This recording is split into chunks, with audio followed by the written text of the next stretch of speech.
How did it all come about that singing started? Well, I'd always sung. As long as I remember, I had a voice, and I used to listen to my mother sing, and she had a very fine mezzo-soprano voice, and I used to play around with her music, the arias that she sang, and I learned a lot of mezzo arias as a result, mezzo pieces. And I didn't start studying till I was 18, very, very sort of on and off studying, because I was working as a secretary and had to earn my own living. I went in for a few competitions and fortunately managed to win a few prizes. But music out there was something that we relied very much on touring artists. And we had some wonderful, wonderful performances from singers and instrumentalists who came from abroad, from Israel, from Britain, from Austria, you name it. They came out to Australia and did these extensive tours. I don't know how they survived, especially in those days with the sort of flying they had to do. However, I went in for a rather big competition after having been taken up a little bit by Eugene Goossens. I sang in his opera. And that was Judith? That was Judith, yes. It was, I think, the only performances in Australia. And it was not meant to be funny, but it sort of was a little camp, the production. However, I survived that, and I did some work with the ABC Orchestra and so on, and several recitals, and of course met Richard on the Music Club tour. And we sort of became quite friendly, and he went off to London in 1950, and I followed in 1951 because I'd won this competition that was sponsored by the Mobile Company. And I've always been asked, do you think competitions serve any purpose?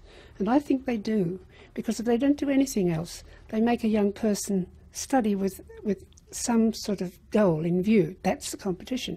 If they win or lose, it matters to them, of course, but it may show them that they need to do more study. It may show them that maybe they're on the way. It may help them with their further studies. It may give them confidence, and that is the big thing. If you win a competition of some standing, it does help your actual confidence in yourself to do better. So I felt I'd won all this money, I mean, not very big amounts, and I'd saved a lot. So I thought, well, these people have had faith in me, so I've got to go to London or Paris or somewhere. And as my languages were null, I decided that maybe London was the best idea, especially as Richard was there too. So we met up in London, finally. And of course, the onslaught began on the sort of repertoire that I should or should not be singing, according to him.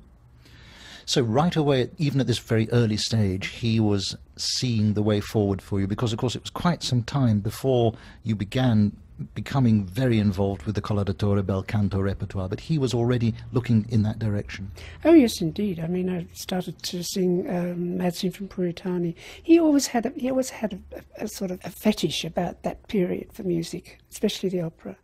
And we used to go to everything that was on in London, and sit in the gods, you know, for a shilling or 1 and sixpence as it was then in the gods, and, you know, saw wonderful performances of ballet, of opera, of orchestras and singers.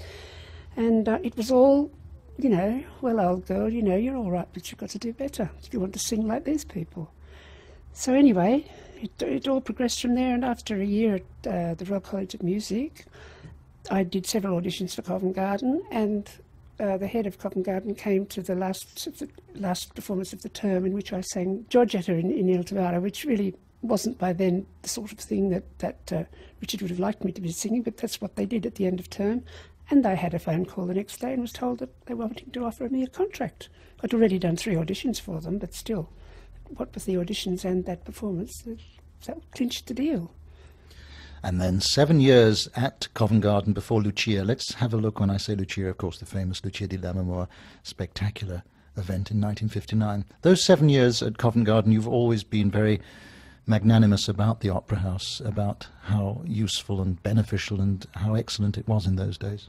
Oh, it was fantastic, because we were the core of the company, and we had sort of a group of singers in every vocal range. We had so many basses, baritones, tenors, mezzos, sopranos, and you know, we really did all the smaller roles, and some of them not so small, and were covers of the bigger roles. And my first season there, I was given to cover the Countess in Figaro and Amelia in Masked Ball, and they were planning to give me planning to give me the Marschallin, which was definitely stamped on by Richard and myself. I wasn't mature enough to sing it. I wasn't ready for anything like that. Countess, yes, that was fine.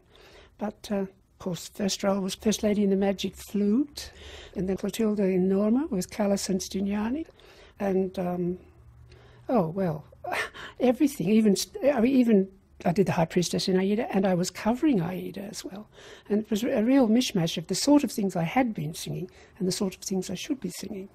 It was a remarkable company at that time. Oh, fantastic. I mean, it was such a great boon to all of us and the younger singers in that age. It was really an apprenticeship, a fantastic apprenticeship with the possibility of doing really great things. Well, in those 7 years, you did start to do some of the roles that you later became very famous for in the Verdi repertoire, didn't you? Because before Lucia, there were quite a number of Verdi roles. Well, I sang Gilda, and I sang Otello. Desdemona. Yes, that was quite late. And well, there were other things besides the Verdi. That there was the Offenbach, the roles in Hoffmann. And of course there was the world premiere of Midsummer Marriage, in which you took the role of Jennifer. Oh dear. Well, Tippett was a darling, but none of us understood that piece at all. We said, "What's it all about?" And he said, "I don't know, it was something in me that had to come out. You just sing it divinely and it'll all go well." It's all very well, but... It was a tremendous success, though. Well, I don't know that it was exactly the first time, but it certainly came round again. But fortunately, I was not in it. But at this time, Richard and you were slaving away, weren't you? Yes, indeed, we were. We were doing all sorts of things that I wouldn't have thought of doing, and of course concentrating very much on the Puritani and learning Lucia, because a little bit later on, David Webster, who was then the big boss, said, "You know, I know that Joan would like to do Lucia," and he said, "We'll get around to it. We'll get around to it." And of course, the Lucia was fantastic. It was designed and produced by Zeffirelli with Serafine conducting, and that was just wonderful. And Richard said, "You must know it well. You must know it really, really well." And Covent Garden even sent us to Venice so that I could work with Serafine. And after a couple of sessions with him, he said, "Well, my dear," he said, "you've learnt it very well." He said, "There's not much more I can sort of do with you until we're working in Covent Garden." He said to Richard, "You've taught her very well." So there we are. That period of 7 years with Richard, it's worth, isn't it, just acknowledging the time... Oh, it's nearly 50 now. Well, no, I mean the 7 years... It's work. The 7 years between your entering Covent Garden and...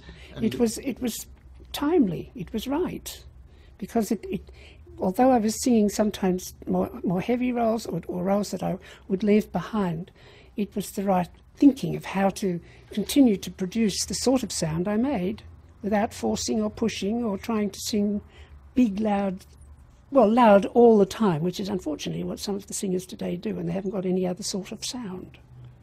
And he helped you to believe that you could take on, for instance, roles with particularly high range. Yes, he did convince me. I never had perfect pitch. I had relative pitch.